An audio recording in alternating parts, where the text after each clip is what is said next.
皆さん、また来てくださってありがとうございます。こちらはマンハッタンニューヨーク日曜の午後です。ということで、今日のバックグラウンドは、昨日マンハッタンロックフェラーセンターで恒例のクリスマスツリー点灯式があったんですね。で、お昼あの辺りをブラブラしていたので、点灯される前のツリーの絵をお届けいたしております。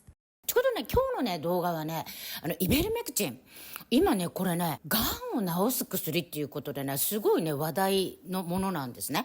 で、実はね、もちろんイベルメクチンといえば、日本の大村博士がアメリカのメルク社と一緒になって、パテントを取ったものなんですけれども、でもこれ2022年にプレスリリースが出て、コロナの特効薬っていう感じでアルファベータガンマデルタ株オミクロン株にも効果があるっていうことで、正式な発表プレスリリース出たんですよね。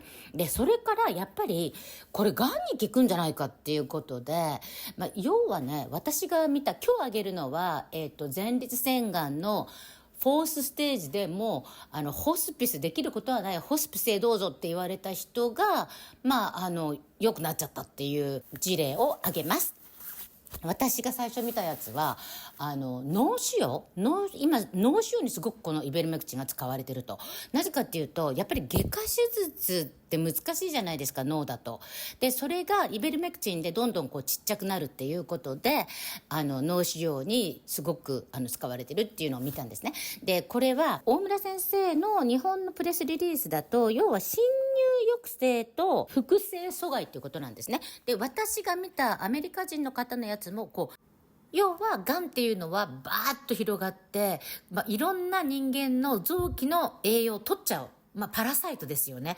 ですからそれをできなくするっていうんですよ。その道を阻害して、で複製ができないからどんどん栄養が取れなくて、どんどん増えることもできないからどんどんちっちゃくなっていくと。こういうことで、しかもこのイベルメクチンには恐ろしいような副作用がないんですね。それははいドン、こんな感じで、もう証明されていることなので、アメリカの金儲け主義じゃないお医者様はどんどんこれをトライアルして臨床実験をして、そしてどんどん使ってるっていうことなんですね。ということで今日の動画見てください。どうぞ。 This is Dr. Kathleen Ruddy. Some links for her there. She's a cancer surgeon, researcher, and author.In the United States. Let's get her clip now and then we'll come back and think about it. And I was not really even familiar with those people who use ivermectin. And so when, in the early days of COVID, when it became clear that ivermectin was effective in preventing and treating patients with a SARS-CoV-2 infection, I began to be aware, having looked in the literature, that there was 20 years of research showing that ivermectin had great potential in the treatment of cancer. I was introduced to a patient with stage 4 prostate cancer. Had received 2 vaccines, perfectly healthy, marathoner, no history of cancer in the family. 2 months after his second Pfizer shot, he works for the government. He's going to lose his job and his pension if he wasn't vaccinated. He was diagnosed all at once with stage 4 prostate cancer. He tells a very compelling story, melodramatic story about that 24-hour period of time in his life. And he went through the traditional protocols: radiation, chemotherapy, pharmacologic castration, all of it, over a period of 9 months. And then his doctor said, there's really nothing else we can do. And his name is Paul Mann, and he was like, can't you give me more radiation? No. Can't you give me more chemo? No. Aren't there any other drugs? No. Are there any clinical trials? There's nothing. Hospice. Send for the priest. So a friend of his knew me, and she said, would you give Paul a call? He just needs some moral support, something. So I said, sure. So I began calling him. We spoke about once a week for 3 weeks. And finally, the poor guy was suffering. He had cancer in 11 bones in his body. His right leg was completely swollen, obstructed with tumor. He's miserable. And I said, Paul, I don't know if this is going to help you, but I know it's not going to hurt you. I just can't imagine, based on my judgment and understanding of the scientific literature and all of the work that Drs. Corey and Merrick had done and others around the world, that ivermectin would hurt you. It might help. I can't say. So he said, I'll give it a try. And he drove to Tennessee where you could get it without a prescription. P.S. I discovered last night, having dinner with Paul and his wife, Terry, he drove from where he lives in Missouri to Tennessee and paid cash for his ivermectin. That's it. Anyway, he starts taking ivermectin, and he doesn't have any problems with it. And I talk to him every week. And how are you feeling? Well, no change. Next week, maybe a little bit better. I don't know. How's your leg? It's not quite as swollen. How's the pain? Pain everywhere.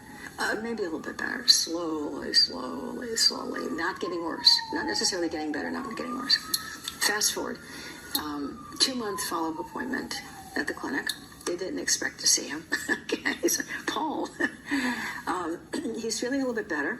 They do PSA, which was off the charts to begin with. And if I'm not mistaken, at the time they randomized him to hospice, I think it was in the hundreds, maybe 700, 800. What does that mean exactly for the layperson? Over 4 would be abnormal. Mm-hmm. Okay, so what are we talking about here? Prostate cells normally secrete a protein, prostate-specific antigen. It's one of the things that they do. Cancer cells that originate in the prostate that are dividing rapidly and growing fast are spitting out PSA. Mm-hmm. Okay? It's not that they're contributing to the body economy in any way. It's just they just want to multiply and divide, and that's the end of the story. And so your PSA levels start to rise, which is a marker, a screening marker. Oh, your PSA was 4, and now it's 8. Let's do a prostate ultrasound, whatever. So PSA can be a screen for the emergence of a tumor, but it can also be used, particularly at high levels, as evidence for cancer, response to cancer, recurrence of cancer. His was, it's supposed to be, 4, it's hundreds. Okay, he goes back for his 2-month appointment. It's 1.3. They said, you're in remission. Well, not, complete remission. He still had the bone mets, but you're in like a biochemical remission. Well, that was good news. Slowly, he begins to improve. Less pain, swelling is okay. A lot of other vaccine injuries, however, he's getting better. We're giving him nutritional support and other supplements. So he's getting better. About 9 months later, he's out dancing for 4 hours, 3 nights a week. He gets a head-to-toe rescanning, and 3 of the bone mets are gone. There's no growth of the mets that are there. No new lesions. There's only one hot spot, and that's where he received radiation therapy, and the radiologist really could not distinguish whether that was a tumor hotspot or radiation change. He is doing very well. The vaccine injury is a problem, but the cancer is no longer a problem, except for the fact that it's still there, and we want to get rid of it completely. Well, based on 20 years research, stage 4 prostate cancer. The thing about this is ivermectin is a remarkably safe drug.